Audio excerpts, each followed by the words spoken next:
الحمد لله وكفى وسلام على عباده الذين اصطفى أما بعد فأعوذ بالله من الشيطان الرجيم بسم الله الرحمن الرحيم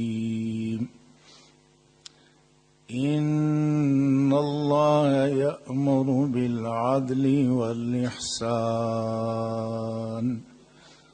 آمنت بالله صدق الله مولانا العظيم قال الله تبارك وتعالى في شأن حبيبه الكريم إن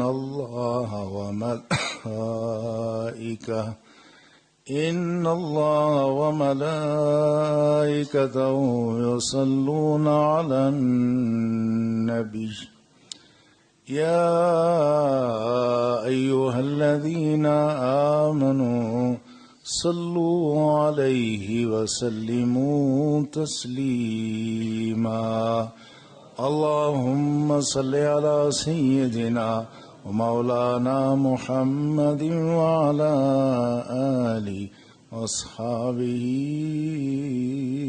أجمعين.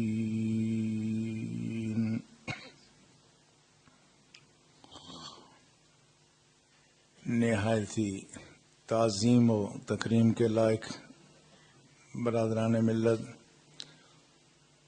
گزشتہ جمعۃ المبارک کے موقع پر بھی ہم نے حضرت امام حسین رضی اللہ تعالی عنہ اور ان کے رفقا کی عظیم شہادت کا آخر میں اختصار سے تذکرہ کیا تھا. اس عظیم شہادت اور قربانی کا ذکر صرف 100 کی حد تک کرنا، اظہار عقیدت کے لیے وہ واقعات بیان کرنا، یہ ساری چیزیں ہی کار ثواب اور برکت کا باعث ہیں. لیکن ان سارے واقعات کو اس انداز میں لیا جانا چاہیے کہ ان اسباب اور عوامل کا ہم پتہ لگائیں، ان کی نشاندہی کریں کہ وہ کیا وجوہات تھی کہ رسول اللہ صلی اللہ علیہ وسلم کو پردہ فرمائے ہوئے ابھی بمشکل نصف صدی ہی گزری تھی کہ ان کی آل کو، ان عظیم افراد کو جنہیں رسول اللہ کندھوں پہ بٹھاتے تھے، جن کے بوسے لے کے رسول اللہ کو چین آتا تھا، ان کو کربلا کی خاک میں کیوں تڑپا کے رکھ دیا گیا اور ملت اس طرح سے بکھر گئی. ایسا ملت کی اس قصر رفیع میں شگاف پڑا کہ آج تک وہ مندمل نہیں ہو سکا. اور پھر یہ بھی بات قابل غور، قابل فکر ہے کہ اس زمانے میں وہ کیا وجوہات تھیں کہ حضرت علی رضی اللہ تعالی عنہ کی شہادت کے بعد جب امام حسن کو خلافت ملی تو 6 مہینے خلافت کے منصب پر فائز رہنے کے بعد وہ حضرت امیر معاویہ کے حق میں خود ہی سبکدوش ہو گئی. مگر اس کے 20 سال بعد ان کے بیٹے یزید کے دور میں امام حسین کو نہ خلافت ملی تھی، نہ کوئی بظاہر اس بات کا امکان تھا کہ اس جدوجہد میں وہ منصب اقتدار پر فائز ہوں گے.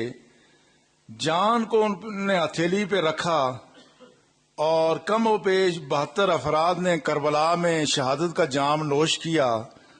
مگر حضرت امام حسین رضی اللہ تعالی عنہ نے وہاں کسی طرح سے کوئی مفاہمت کرنے کا کوئی اندیہ نہ دیا.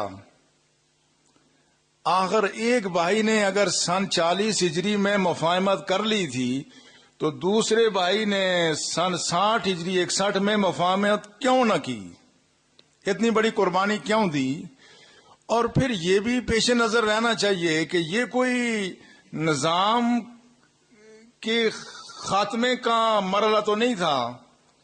اور آج ہم جس دور میں رہ رہے ہیں اس میں حسینیت کے ہمارے معاشرے میں کہاں کہاں سائے ہیں، اور یزیدیت ہمارے معاشرے میں ایوان اقتدار سے لے کے عامت الناس میں کہاں کہاں تک پھیلی ہوئی ہے، اور اب ہماری کیا ذمہ داری ہے کہ ہم حسینیت کے پلڑے میں کہاں کہاں اپنا وزن ڈالیں، اور جو یزیدیت کے جو آثار ہیں ان کو کیسے مٹائیں یا اپنا کردار کہاں ادا کریں۔ یہ وہ جملہ پہلو ہیں جن کو پیش نظر رکھتے ہوئے آج ہم گفتگو کرنے کی کوشش کریں گے۔ رسول اللہ صلی اللہ علیہ وسلم کے دنیا سے پردہ فرمانے کے بعد جو خلافت راشدہ کا نظام قائم ہوا 30 سال کا، یہ دنیا کا ایسا نظام ہے کہ اس سے بہتر جمہوریت اس روئے زمین پر نہ پہلے کسی نے دیکھی نہ اس کے بعد کوئی دیکھ سکے گا۔ اس کو ہم خلافت راشدہ کہتے ہیں۔ اس کے بعد کا جو دور ہے وہ دور ملوکیت کا شروع ہو جاتا ہے، شخصی آمریت کا، بادشاہت کا، ظلم کا، زیادتی کا۔ یہ جو دور ہے 30 سالہ، اس کے جو حاملین ہیں ہم ان کو خلفائے راشدین کہتے ہیں۔ ہدایت یہ خلفائے راشدین ہی نہیں تھے، یہ خلفائے مرشدین بھی تھے۔ یہ ہدایت پر ہی نہیں تھے، ان کے انگ انگ سے، ان کے ایک ایک ڈھنگ طور اتوار سے ہدایت پھوٹتی تھی۔ یہ ہدایت کا سرچشمہ تھے۔ اگرچہ اس میں معمولی سی کہیں میں نے ذکر بھی کیا کہ حضرت عثمان رضی اللہ تعالی عنہ کے دور میں بنو امیہ نے ایک خاص ماحول بنا کر کے اقربا پروری کی کچھ ایسی مثالیں قائم کی جس سے ملت میں انتشار پیدا ہوا، مگر اس ساری چیز کے باوجود حضرت عثمان وہ خلیفہ راشد ہیں۔ ان کا اس معاملے میں جو رویہ تھا وہ یہ سمجھتے تھے کہ بلکہ فرماتے بھی تھے کہ حضرت عمر اور حضرت ابو بکر پہ اللہ رحم کرے، انہوں نے اپنے قریبی لوگوں کو محروم کیا اور خود بھی خستہ حال رہے، مگر میں صلہ رحمی کرتا ہوں، میں ان کو دیتا ہوں۔ مگر ان کا ارادہ ہرگز اقربا پروری کا اس معنی میں نہ تھا جس طرح آج دنیا میں اقربا پروری ہو رہی ہے۔ اور اس زمانے میں جہاں کوئی حد کی بات ہوتی تھی، ان کا گورنر مصر کا جب اس کے بارے میں یہ پتہ چلا کہ اس نے شراب پی ہے تو انہوں نے باقاعدہ اس پر حد قائم کی اور اس کو کوڑے لگوائے۔ یہ خلیفہ راشد کی شان تھی۔ اس لیے یہ جو دور ہے یہ تو بڑا خوبصورتی سے گزرا، مگر آخری دور میں حضرت علی رضی اللہ تعالی عنہ کا جو 5 سالہ دور ہے تقریباً، اس میں انہیں نظر آ رہا تھا کہ آئندہ کہیں اس عالم اسلام پر ملوکیت، شخصی بادشاہت، آمریت نہ آ جائے۔ اس لیے جنگ جمل اور جنگ صفین سے واپسی کے موقع پہ حضرت علی اپنی تقریروں میں لوگوں کو کہتے تھے، لوگوں کھڑے ہو جاؤ، اٹھو، ان لوگوں کے خلاف لڑو جنہوں نے یہ منصوبہ بنایا ہے کہ وہ اس عالم اسلام میں وہ کیسر ایران، کسرا ایران اور کیسر روم کی طرح سے حکومتیں کریں۔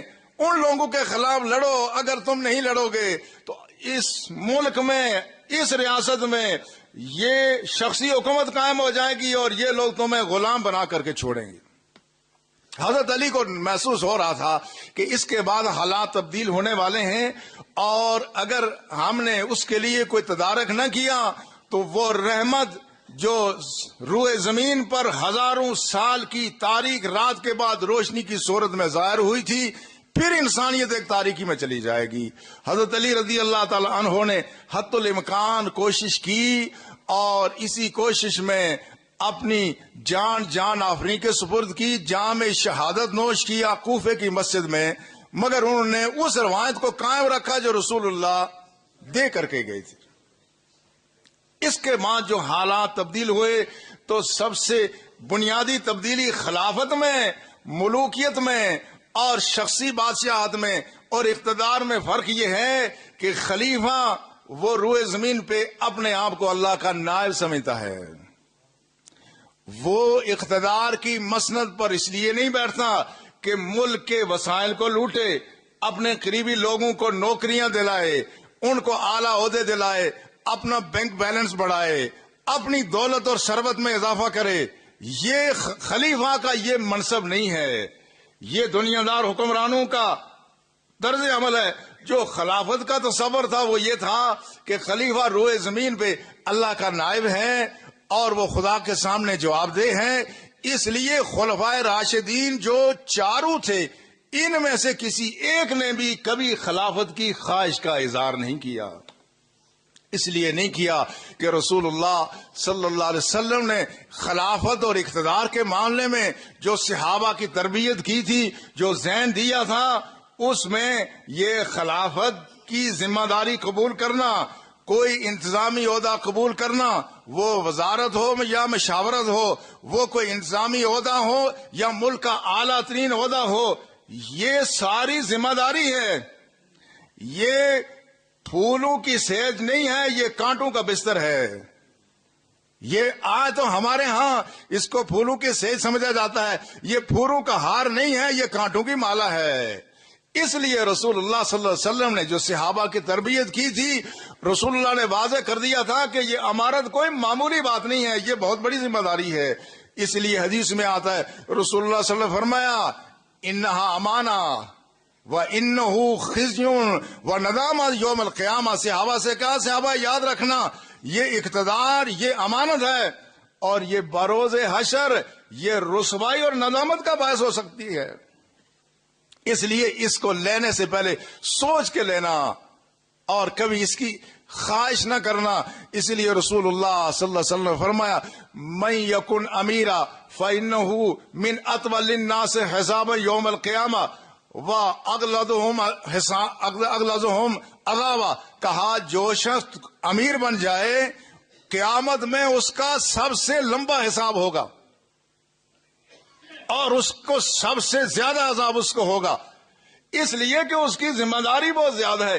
اس لیے روایات میں آتا ہے، حضرت عمر رضی اللہ تعالی عنہ کی شہادت کے بعد 2 سال کے بعد کسی صحابی نے خواب میں دیکھا تو سینے میں شرابور ہے، سینے میں شرابور تھے۔ اس نے خواب میں پوچھا، امیر المومنین یہ کیا کیفیت ہے؟ کہا، ابھی حساب و کتاب سے فارغ ہوا ہوں۔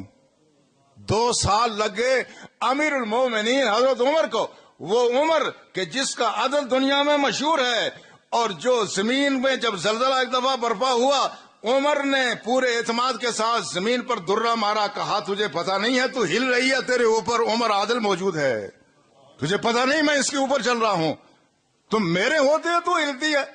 یہ وہ عمر تھا جو کہا تھا کہ اگر نیل کے ساحل پر بھی کتا مر جائے تو اس کی بات بس عمر سے ہوگی، پر اس کا یہ جو خواب تھا، صحابہ کے خواب بھی سچے ہوتے ہیں، تو 2 سال اس کو بھی لگے رب کے حضور حساب دینے میں۔ اس لیے کسی حکمران کو اگر اس بات کا ادراک ہو جائے کہ یہ حکومت کتنی اہم بات ہے، یہ کتنی بڑی ذمہ داری ہے، تو آدمی پھونک پھونک کے قدم رکھے، کبھی اس کی تمنا اور آرزو نہ کرے۔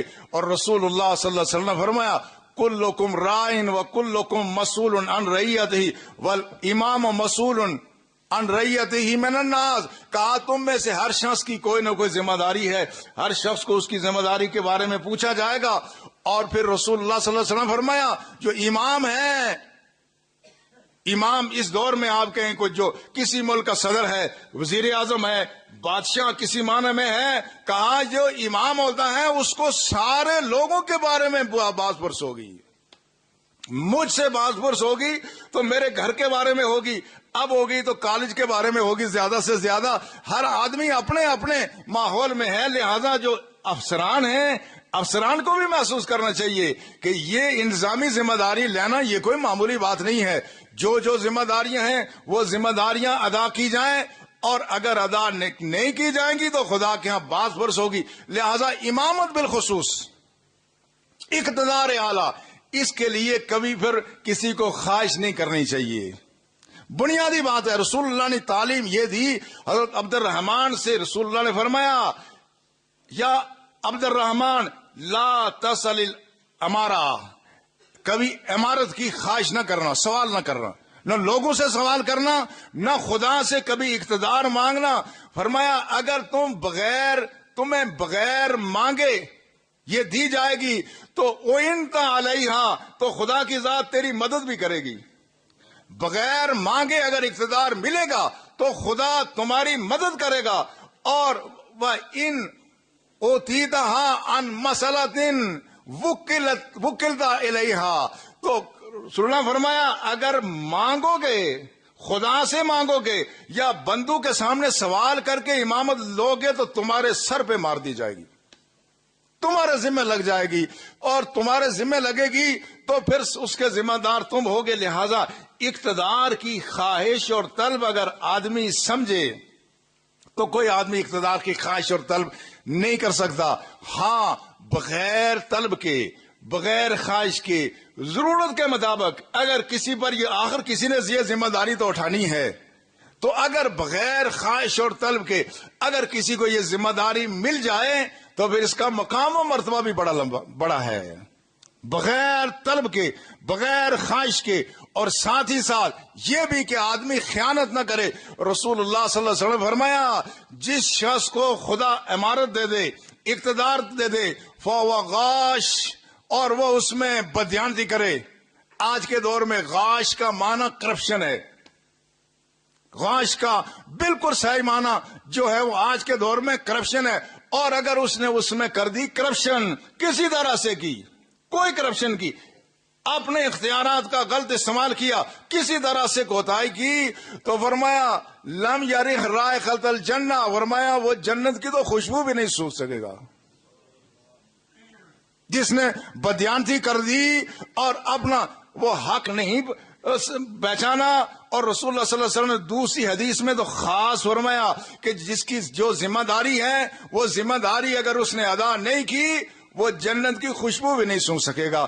اس لیے یہ اختیارات جو ہے یہ نیچے سے اوپر تک یہ بہت بڑی ذمہ داری ہے. یہ کوئی معمولی بات نہیں ہے. یہ افسران سے لے کر کے اوپر تک جائیں، یہ بہت بڑی ذمہ داری ہے. اس لیے ہمارے افسران کو بھی اس بات کا خیال رکھنا چاہیے کہ جو ان کے ذمہ معاملات لگے ہوئے ہیں یہ اختیارات نہیں ہیں، یہ تو حساب و کتاب کے لیے ایک لمبا چوڑا ایک نیٹ ورک ہے. یہ ذہن ابھی ہمارے یہاں اس بات کی ضرورت ہے کہ ہم سمجھیں کہ یہ اقتدار، یہ ذمہ داری ہے. ماں دفعہ کہیں جانا ہو تو میں پچھلے دنوں یہاں ایک دفتر میں گیا، کوئی ایک مسجد کا NOC لینا تھا، تو آگے جو افسر بیٹھے چھوٹے سے افسر تھے، جہاں سے افسری شروع ہوتی ہے وہ وہیں تھے، تو وہ خام خواہ اس کو ٹرخا رہے تھے، کام نہیں ہو رہا. تو میں نے ان سے کوئی گزارش کی، وہ کرسی پہ اچھلے، یوں لگ رہا تھا کہ یہ افسری ان کی سنبھالے نہیں جائے، جس کا تو اوور فلو ہونا.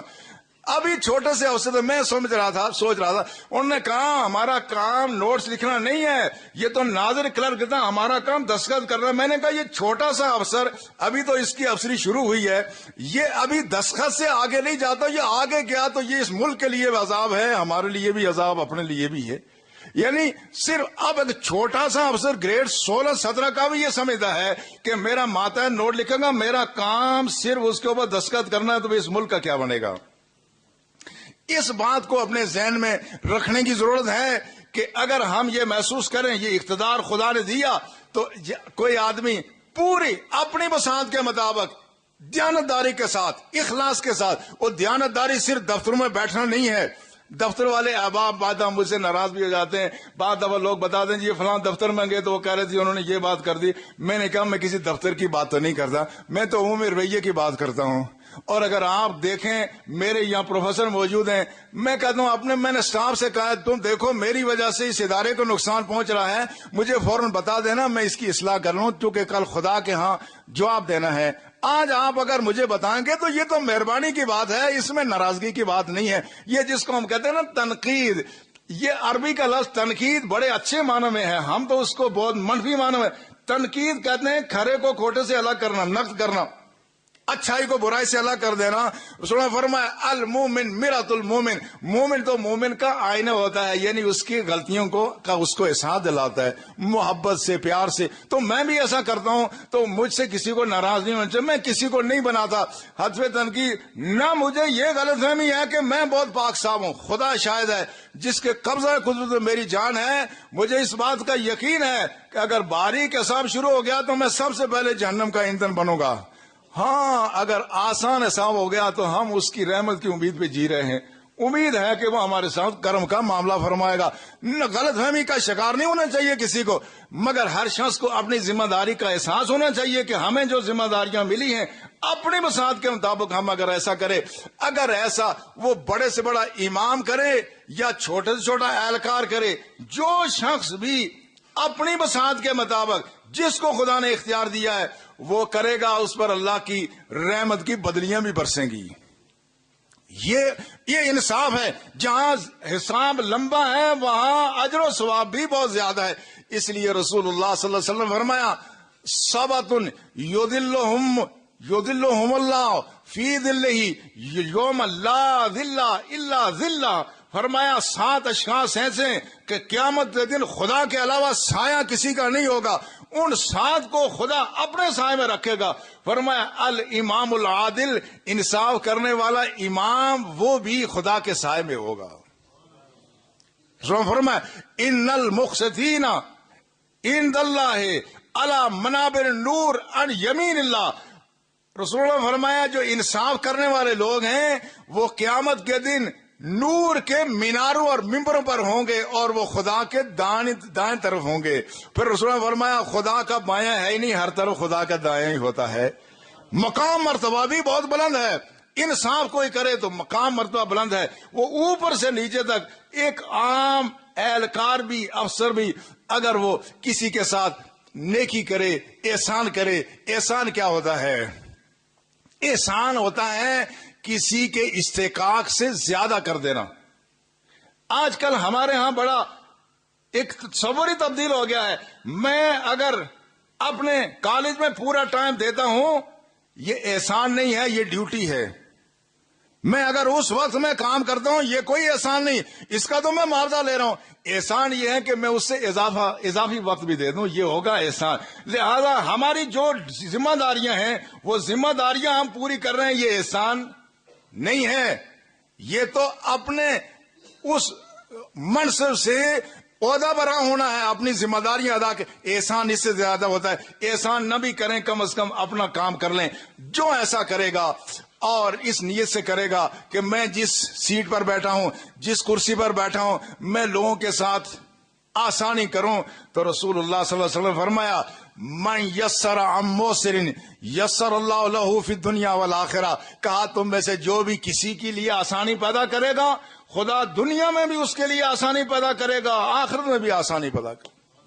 من فرج عن مسلم قربۃ نفذ اللہ اور فرج اللہ عنہ قربۃ من قربات یوم القیامہ. کہا جو کسی کی دنیا کی مشکل آسان کرے گا خدا اس کی آخرت کی مشکل آسان کر دے گا. آپ نے یہ بھی ارشاد فرمایا من کان فی حاجت اخیہ کان اللہ فی حاجتہ. ایک سرکاری اہلکار افسر وہ کسی دوسرے کی ضرورت پوری کرے، اس کو پریشانی سے نکالے، خدا اس کو پریشانی سے نکال دیتا ہے. لا یزال اللہ فی حاجت العبد ما دام العبد فی حاجت اخیہ. کہا جب کوئی شخص کسی کی مشکل آسان کرنے میں لگا ہوتا ہے خدا اس کی مشکلیں آسان کرنے میں لگ جاتا ہے. لہذا یہ وہ ایسی بات ہے کہ اس میں بڑی عظمت بھی ہے. تو سب سے بنیادی چیز یہ تھی کہ خلافت راشدہ کا بنیادی اصول کیا تھا کہ اپنی طرف سے خواہش نہیں کرنی ہے. ہاں اگر ملت کی ضرورت ہے، بغیر خواہش کے خلافت مل گئی تو اس خلافت ملنے کا مطلب یہ نہیں ہے کہ انہوں نے یہ کبھی اس بات کا اعلان کیا ہو کہ ہم دوسروں سے کسی لحاظ سے افضل ہیں. حالانکہ خلفائے راشدین کا جو انتخاب ہوا وہ خالصتاً میرٹ کی بنیاد پر ہی ہوا. ابو بکر صدیق جس مقام پر فائز تھے وہ صحابہ میں آج بھی ہم خطبوں میں کہتے ہیں افضل البشر بعد الانبیاء، کہ انبیاء کے بعد افضل 3 بشر روئے زمین پہ کوئی گزرا ہے تو ابو بکر صدیق ہیں.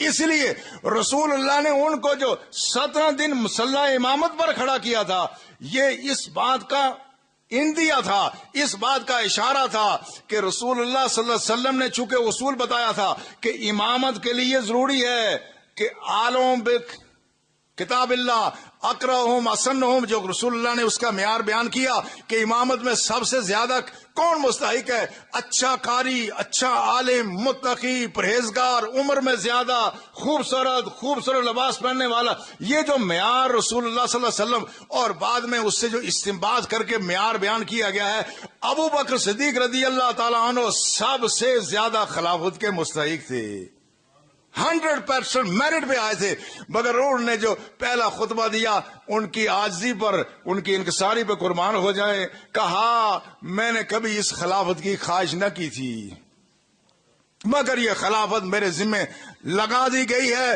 کہا اس کا بوجھ میں پہاڑ سے بھی زیادہ سمجھتا ہوں، میں تم میں سے کوئی سب سے بہتر نہیں تھا اور میری اطاعت تم پر اب بھی واجب نہیں ہے، تم چاہو تو یہ جو خلافت کی ذمہ داری یہ اس کو ہٹا لو، میں تمہیں اختیار دیتا ہوں۔ صحابہ نے کہا نہیں، آپ ہم سب میں زیادہ افضل ہیں، آپ ہی خلیفہ ہوں گے۔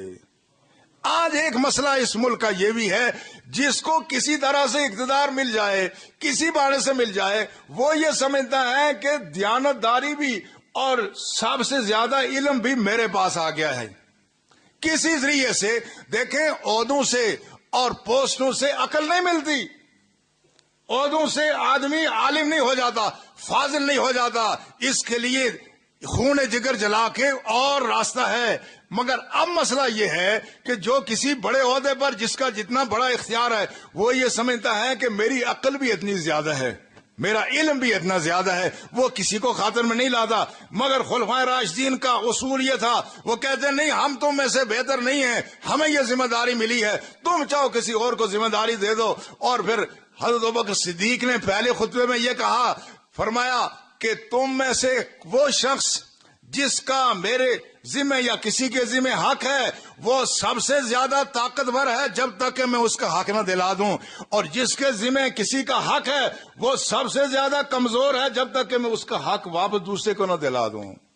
فرمایا اس وقت تک میری اطاعت کرنا جب تک میں خدا اور رسول کی اطاعت کروں، اگر خدا اور رسول کی اطاعت سے میں منحرف ہو جاؤں تو میری اطاعت تم پر لازم نہیں ہے۔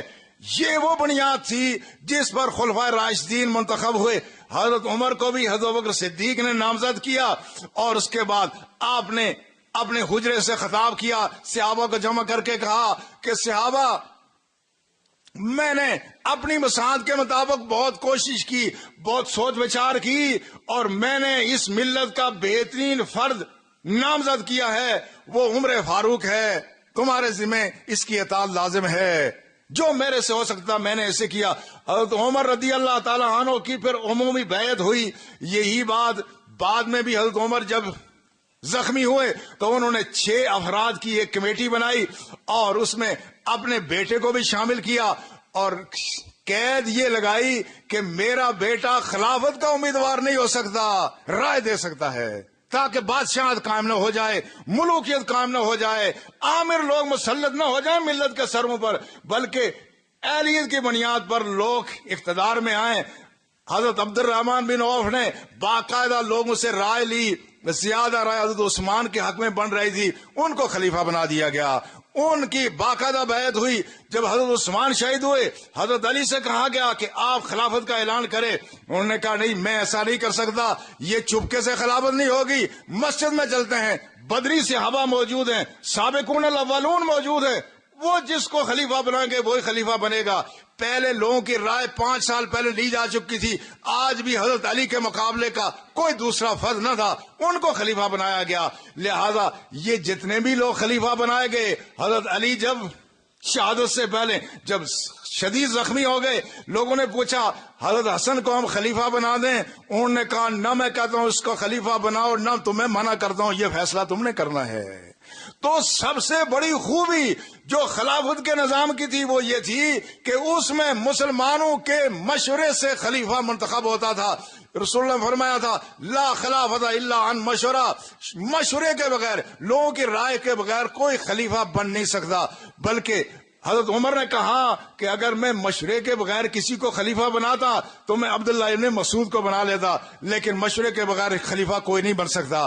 بتانا یہ مقصود ہے کہ خلفائے راشدین اور خلافت راشدہ کا خاصہ یہ تھا، اقتدار کی خواہش نہ کی جائے، اقتدار کی طلب نہ کی جائے، اقتدار اگر مل جائے تو اسے خدا کی امانت سمجھا جائے، اور اس میں جاتے جاتے لوگوں کی گردنوں پر اپنی اولاد کو مسلط نہ کیا جائے، بلکہ یہ عامت الناس پر چھوڑ دیا جائے۔ اور دوسری بات یہ تھی کہ بیت المال کو لوٹا نہ جائے، بلکہ اس کو امانت سمجھا جائے۔ بیت المال کو، اقتدار کو، یہ ذاتی وراثت نہیں ہے، یہ کسی شخص کا اپنا اثاثہ نہیں ہے کہ وہ اپنے، جس طرح کوئی باپ مر جائے تو وراثت اولاد کو منتقل ہوتی ہے، نہیں، یہ مسلمانوں کی میراث ہے، یہ خلافت ہے، یہ اللہ کی طرف سے نیابت ہے، امانت ہے۔ یہ امانت کوئی اپنی اولاد کو نہیں دے سکتا۔ مگر یہ سلسلہ آگے بڑھا تو اس مرحلے پہ خلافت راشدہ کا اصول کیا ہے؟ خلافت راشدہ کا اصول یہ ہے کہ امامت کی، عہدے کی طلب نہ کی جائے، بغیر طلب کے مسلمانوں کے مشورے سے ملے تو اس کو امانت سمجھا جائے، اور مسلمانوں کے بیت المال میں، سرکاری خزانے میں بددیانتی نہ کی جائے۔ یہ جو آج ہم خلفائے راشدین کی بات کرتے ہیں، یہ اس لیے نہیں کہ ہم اپنی میں تاریخ دہرا رہے ہیں، بلکہ یہ بتانا چاہتے ہیں کہ یہ دنیا کا سب سے بہترین نظام ہے۔ اسلامی سوسائٹی کا مصنف یہ بات لکھتا ہے، وہ لکھتا ہے کہ محمد صلی اللہ علیہ وسلم کے انتقال کے بعد جو دنیا میں سب سے بہترین ڈیموکریسی قائم ہوئی وہ خلفائے راشدین کی تھی۔ اس سے بہتر کوئی نظام دنیا میں نہیں آیا۔ یہ ہم تذکرہ کرتے کرتے یہ بھی دیکھتے جائیں کہ آج ہم جس دور میں رہ رہے ہیں یہ کون سا دور ہے۔ یہ جو موجودہ جمہوریت ہے، اس میں خلفائے راشدین، خلافت راشدہ کے عہد کے کون کون سے آثار ہیں، اور ملوکیت اور یزیدیت کی کون کون سی نشانیاں ہیں۔ میں تاریخ بیان کرنا مقصود نہیں ہے، بلکہ اس پر توجہ کی ضرورت ہے۔ جہاں جہاں خلافت راشدہ کا کوئی اصول ہے، خلافت راشدہ کا کوئی نشان ہے، اس کو نمایاں کرنے کی ضرورت ہے، اسی سے خیر ہوگی، بہتری ہوگی۔ اور جہاں ملوکیت کی کوئی رسم ہے، اس رسم کو مٹانے کی ضرورت ہوگی۔ جب ہی ملک میں امن بھی ہوگا، خوشحالی بھی ہوگی، اور اللہ کی رحمتیں بھی برسیں گی۔ اور اگر ایسا نہیں ہوگا تو پھر وہ جو اللہ نے ہمیں یہ نعمت عطا فرمائی، آئندہ انشاءاللہ میرا موضوع یہ، چونکہ آگے 11 نومبر آ رہا ہے، کیپٹن حسین خان شہید کا یوم شہادت بھی ہے، میں انشاءاللہ آئندہ اس حوالے سے بات کروں گا، اور یہ بتانے کی کوشش کروں گا کہ یہ آزادی جو اللہ نے ہمیں عطا فرمائی ہے، آزاد کشمیر کے خطے میں بالخصوص، اب یہ ہمارا کام ہے کہ خلافت راشدہ کے ہم آثار یہاں قائم کریں یا ملوکیت اور یزیدیت کے آثار قائم کریں۔ یہ وہ بنیادی نقطہ ہے جس پر ہم نے سوچنا ہوگا۔ ہر شخص بیٹھ کر کے سوچے کہ ہمارے قرب و جوار میں جو ماحول بنا ہوا ہے، وہ اعلیٰ اقتدار سے لے کر کے عام دفاتر تک، عام سوسائٹی تک، محلوں تک، بازاروں تک، شہروں میں، بستیوں میں، گھروں میں جو ماحول ہے، یہ خلفائے راشدین کے دور کا ماحول ہے یا یہ بادشاہت اور یزیدیت کے دور کا ماحول ہے؟ آج بھی انسانی سوسائٹی موجود ہے، نشانات موجود ہیں، ان نشانات کی ہم نے نشاندہی کرنی ہے۔ جہاں خلافت راشدہ کا کوئی نشان ہو اس کو آپ چومیں اور اس نشان کو اور نمایاں کریں۔ جہاں پر اس کے برعکس مغربی جمہوریت میں بھی بعض چیزیں ایسی ہیں، وہ خلفائے راشدین کے عہد کی بہت ساری چیزیں انہوں نے لی ہوئی ہیں۔ یہ جو مغربی جمہوریت ہے یہ کوئی غیر اسلامی سراپا نہیں ہے، اس میں بے شمار چیزیں ہیں، بلکہ مغرب میں کہیں جائیں، بعض ممالک میں جا کے، مجھے ایک دفعہ وہاں ناروے میں ان کا وہ وزیر داخلہ کسی نے کہا جی وہ ادھر پھر رہا ہے، رات کا وقت تھا، مجھے میری تصور میں یہ آیا کہ یہ تو کوئی خلفائے راشدین کا دور لگتا ہے، جس طرح حضرت عمر پھرتے تھے، یہ کیسے پھر رہا ہے؟ بتایا گیا کہ یہاں ان کا وزیر داخلہ اس وقت گشت کر رہا ہے، اور یہاں پر بازاروں میں جاتا ہے، شہروں میں جاتا ہے، ہوٹلوں میں، دکانوں پر جا رہا ہے۔ ان معاشروں نے خلافت راشدہ کے وہ نشانات جو لیے، اس کے ذریعے سے اس پہلو میں عظمت پائی ہے۔